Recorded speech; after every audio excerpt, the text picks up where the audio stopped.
کی زیارت سے میں اور آپ مستفید ہو رہے ہیں، یہ میری اور آپ کی خوش بختی ہے۔ اور ابھی دوران گفتگو تشریف لائے جانشین شیخ القرآن حضرت علامہ مولانا صاحبزادہ مفتی محمد فضل الرحمان صاحب محتمم جامعہ اشرف المدارس، اور ان کے ساتھ تشریف لائے ناظم اعلیٰ حضرت علامہ مولانا حافظ محمد حمزہ اکاڑوی اچری صاحب، اور میں صاحبزادگان کی طرف سے اور خصوصاً صاحبزادہ مفتی ظفر احمد چشتی صاحب کی طرف سے انہیں دل کی اتھاہ گہرائیوں سے خوش آمدید کہتا ہوں۔ حضرات محترم، اس سے پہلے کہ میں مہمان کے حوالے کروں، آپ حضرات نعروں کی گونج کے اندر ان کا استقبال کیجئے۔ نعرہ تکبیر! ایسے نہیں، نعرہ تکبیر پہ ایک ہاتھ بلند کر کے نعرے کا جواب دیجئے۔ پیچھے تک جتنے حضرات بیٹھے ہیں، تحت نگاہ جتنے بیٹھے ہیں، سبھی حضرات نعرے کا جواب دیجئے۔ نعرہ تکبیر! نعرہ رسالت! نعرہ رسالت! نعرہ حیدری! نعرہ غوثیہ! نعرہ غوثیہ! نعرہ تحقیق! علماء اہل سنت! عوام اہل سنت! لبیک یا رسول اللہ، لبیک لبیک لبیک یا رسول اللہ، لبیک لبیک لبیک یا رسول اللہ، لبیک لبیک لبیک یا رسول اللہ، لبیک لبیک لبیک یا رسول اللہ، لبیک لبیک لبیک یا رسول اللہ۔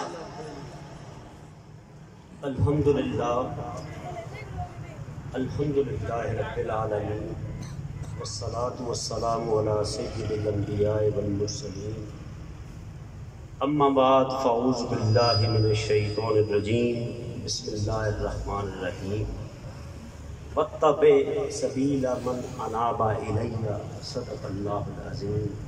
ان اللہ وملائکتہ یصلون علی النبی، یا ایھا الذین آمنوا صلوا علیہ وسلموا تسلیما۔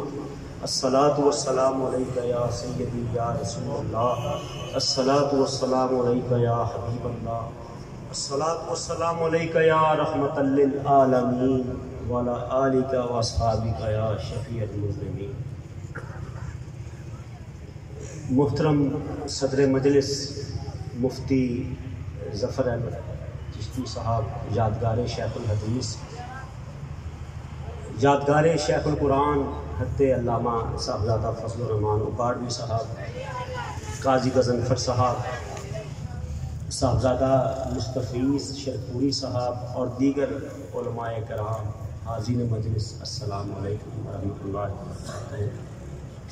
میرے لیے یہ بڑے اعزاز کی بات ہے کہ میں اپنے جو فکری مربی ہیں ہمارے قبلہ شیخ القرآن اور ان کے ادارے کے روشن ستارے قبلہ شیخ الحدیث پہ کچھ اظہار خیال کر سکیں۔ حاضرین محترم، ابھی مجھ سے قبل میرے فاضل دوست جو سیالکوٹ سے تشریف لائے بالکل درست فرما رہے تھے کہ ہمیں اپنی اسٹیجوں سے، اپنی مجالس سے قرآن و حدیث پر مبنی گفتگو کرنی چاہیے۔ کراچی کے ایک علاقے میں بڑی پرانی بات ہے، حضرت آپ کی توجہ چاہوں گا، قبلہ شیخ القرآن علامہ غلام علی اکاڑوی رحمۃ اللہ علیہ کا خطاب تھا، اور وہ جس علاقے میں خطاب تھا وہ آفیسرز کا علاقہ تھا، بڑے پڑھے لکھے لوگ تھے۔ یہ مڈ 70s کے بعد کی بات ہے، 78-79۔ میرا بچپن ادھر گزرا، قبلہ والد محترم بھی تھے۔ خطیب پاکستان مولانا محمد شفیع اکاڑوی، علامہ کوکب نورانی صاحب اس وقت جوان تھے، یہ سب اس مجلس میں تھے۔ پرانی نظریہ حیات بزبان شیخ القرآن، سبحان اللہ کہنے کا موقع تھا، پرانی نظریہ حیات بزبان شیخ القرآن۔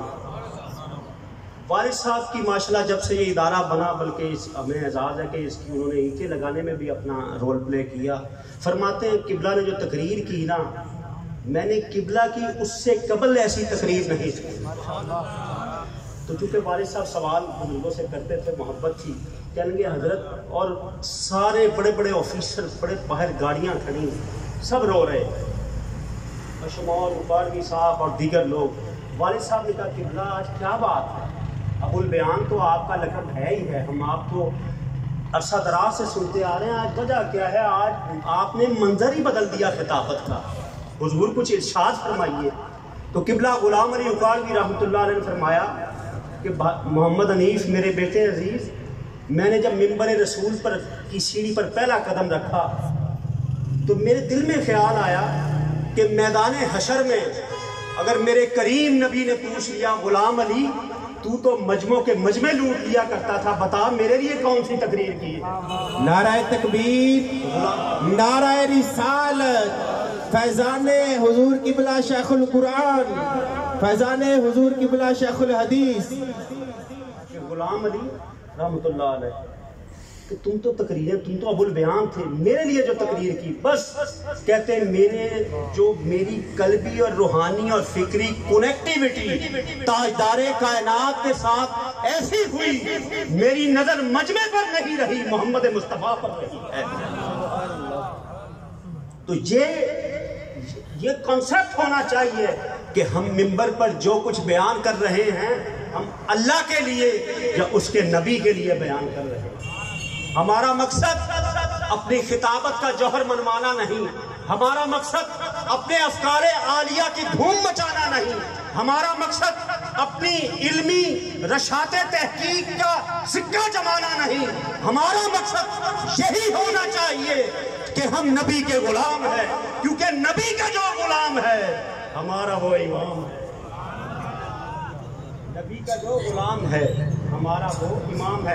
اور قبلہ شیخ الحدیث یہ اشرف المدارس میں نہیں رہے، سنیے گا ذرا، یہ اشرف المدارس میں نہیں رہے بلکہ اشرف المدارس ان میں رہا ہے، ان کے دل سے نکلتا ہی نہیں۔